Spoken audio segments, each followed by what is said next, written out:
60세에서 75세가 골든 에이지. 인간의 자존감은 4세에서 11세에 높아지기 시작해서 중년까지 완만하게 상승해 60세의 최고치에 이르고 70세까지 이를 유지하다가 서서히 낮아진다. 이는 스위스 베른대 연구진의 분석이다. 이 연구는 다양한 연령대 참가자의 심리, 사회적 특성을 추적한 결과로 자존감의 정점이 60세임을 시사한다. 인생을 살아가면서 축적된 경험과 사회적 지위, 성취감이 자존감에 긍정적인 영향을 미친다는 해석이 가능하다. 어느 시점부터 인간의 신체적 자립도가 급격히 떨어지느냐에 대한 연구도 관심을 모은다. 대체로 75세 전후부터 개인의 기동성과 신체 기능 전반이 현저히 감소한다는 사실이 여러 연구에서 나타난다. 유럽과 일본은 이 같은 연구 결과를 바탕으로 법적 제도적 측면에서 고령자 기준을 75세로 높게 설정했다. 우리나라도 이미 65세부터 노령연금을 지급하고 있으나 평균 수명의 증가와 노년층의 사회 참여, 육고 등을 고려해 노인 기준을 75세로 올릴 필요성이 제기되고 있다. 일본의 노화 연구자들은 이 시기를 재조명해 60에서 75세가 인생에서 가장 빛나는 골든 에이지라고 평가한다. 실제로 노동시장에서 은퇴한 이후의 기간을 시간으로 환산해보면 14만 시간이 넘는다고 한다. 이는 20세부터 40년간 8시간씩 하루도 빠짐없이 일했을 때의 총노동시간보다 더 긴 수치다. 즉 제2의 인생을 준비하고 만끽하기에 충분한 시간적 여유가 60세 이후에 주어진다고 볼 수 있다. 이 황금기의 위대한 업적을 남긴 역사적 빈물은 셀 수 없을 정도로 많다. 예컨대 니콜라우스 코페르니쿠스는 62세에 지동설을 확립해 인류의 우주관을 바꿨고, 오기스트 오댕은 68세의 부두에 명작 대성당을 조각했다. 패션 디자이너 코코 샤넬은 71세의 장기 휴지기를 깨고 컴백해 전 세계 패션계를 평정했다. 루이 파스테르가 광견병 백신을 발견한 것도 62세 때다. 현대 경영학의 창시자로 불리는 피터 드러커는 93세 때 기자로부터 언제가 인생의 전성기였는가? 라는 질문을 받고 열심히 저술 활동을 하던 60대 후반이었다고 답했다.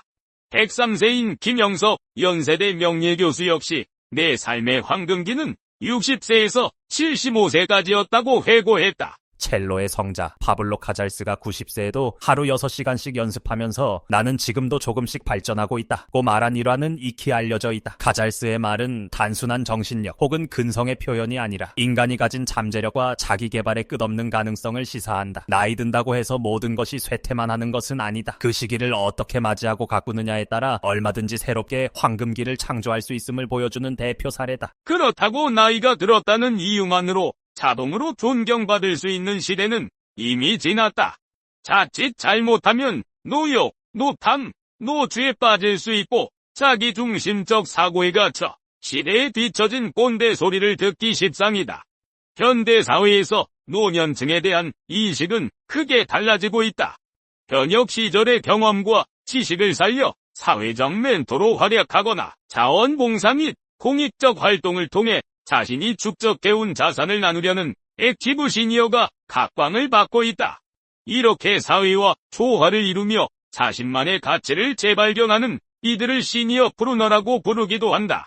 제2, 제3의 커리어에 도전하여 새로운 비즈니스를 창업하는 60대와 70대도 점차 늘어나는 추세다. 세계보건기구가 2002년 발표한 액티브 에이징 보고서에서는 노년층의 건강 참여 안전이 개인과 사회 모두에게 중요한 지표라고 명시했다. 통상적으로 60세 전후는 은퇴를 시작하는 시기로 간주되지만 평균 수명이 꾸준히 늘어남에 따라 과거와 달리 이 시기를 노년의 서막이 아닌 새로운 배움과 도전의 시기로 인식하는 경우가 많아졌다. 실제로 대한민국의 기대 수명은 약 83세에 달하며 2040년이 되면 이 수치가 더욱 높아질 것으로 예측된다. 이는 60대 초반에 은퇴한다고 가정하더라도 최소 20년 이상의 시간이 남음을 의미한다. 노년기의 삶의 질을 결정짓는 주요 요소로는 경제적 안정, 사회적 관계, 신체적 건강, 그리고 학습과 성장에 대한 의지 등이 꼽힌다.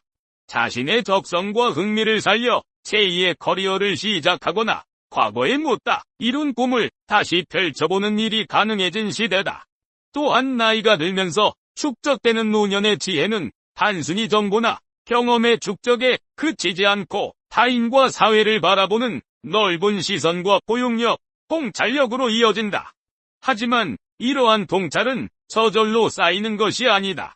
지혜로운 노인이 되기 위해 끊임없는 자기 수양과 학습, 현실에 대한 열린 태도가 필요하다는 지적이 많다. 플라톤부터 동양의 유교 사상가들에 이르기까지 전통적으로 노인 공경은 중요한 덕목으로 여겨졌다. 그러나 21세기 사회에서는 공경받을 만한 가치를 가진 노인상이 더욱 강조된다. 즉 젊은이들에게 영감을 주고 세대 간의 연결고리로서 적극적인 역할을 수행하는 노인은 존경의 대상이 되지만 사회 변화에 적응하기보다 과거 관성에만 머무르는 노인은 오히려 세대 갈등을 야기한다. 키케로가 2000년 전에 인생의 매 단계에는 고유한 특징이 있으며 이는 제철이 되어야만 거둘 수 있는 결실과 같다고 말했듯이 노년에도 다른 시기와는 구별되는 특별한 결실이 있다는 점을 잊지 말아야 한다. 60세에서 75세 사이의 골든 에이지를 충만하게 누리기 위해서는 몇 가지 중요한 요소가 있다.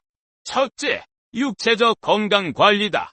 건강의 기초가 흔들리면 아무리 시간과 자원이 풍부해도 원하는 활동을 제대로 수행하기 어렵다.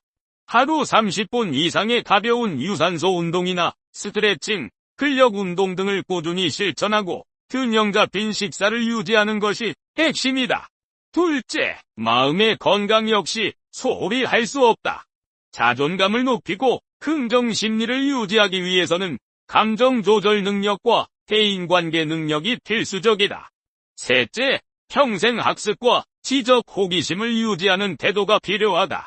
새로운 기술을 배우거나 오랜 취미생활을 한층 깊이 있게 탐구하는 것은 뇌를 활성화시키고 자기 효능감을 높여준다. 넷째, 사회적 관계망 유지가 중요하다. 은퇴 뒤 직장 동료와 자연스럽게 거리가 생기더라도 가족이나 친구, 지역사회 커뮤니티와 긴밀히 소통할 수 있는 장을 마련해야 한다. 요즘은 온라인 모임이나 SNS 등을 통해 폭넓은 인적 네트워크를 유지하기도 한다. 다섯째, 자신의 재능과 경험을 사회에 환원할 수 있는 구조를 찾는 것도 의미 있는 선택이다. 재능 기부, 멘토링, 봉사활동 등으로 사회와 교류하며 가치를 공유하고 보람을 느끼는 것은 노년기의 삶의 질을 크게 높여준다. 이렇게 보면 60세를 기점으로 시작되는 은퇴 후에 시간은 단순한 여생이 아니라 새로운 삶을 설계하고 구현하는 긴 여정으로 볼 수 있다. 그 과정에서 새로운 목표를 발견하고 꾸준히 노력한다면 코페르니쿠스나 로덴, 샤넬, 파스테르, 피터 드러커, 카잘스 등 역사적 위인들처럼 인생 후반기에 전성기를 맞이할 수 있다. 물론 모두가 세계적 업적을 남길 수는 없겠지만 각자의 삶의 무대에서 나만의 황금기를 꽃피울 기회는 충분히 있다. 앞으로 한국 사회에서 고령화는 더욱 가속화될 전망이다. 통계청 자료에 따르면 2025년에는 전체 인구의 약 20%가 65세 이상인 초고령 사회가 될 것으로 예상된다. 그만큼 국가 차원의 정책적 지원과 제도 개선이 필요하겠지만 개인 차원에서도 액티브 에이징에 대한 구체적인 전략이 요구된다. 다행스럽게도 각 지자체나 정부기관, 기업 등에서도 은퇴 후 재취업이나 창업, 자원봉사와 같은 프로그램을 점차 확대하고 있다. 이런 기회들을 잘 활용한다면 과거 어느 시대보다도 긴 제2의 인생을 더욱 다채롭고 풍요롭게 가꿀 수 있을 것이다. 결국 노인의 지혜만큼이나 중요한 것은 지혜로운 노인이 되려는 노력이다. 나이는 자연스럽게 들어도 그 시간을 의미 있게 채우는 일은 결코 저절로 이루어지지 않는다. 끊임없는 배움과 자기 성찰, 사회와의 적극적인 소통이 필요한 이유다. 키케로가 말했듯 소년은 미약하고 청년은 저골적이며 장년은 위험있고 노년은 원숙하다.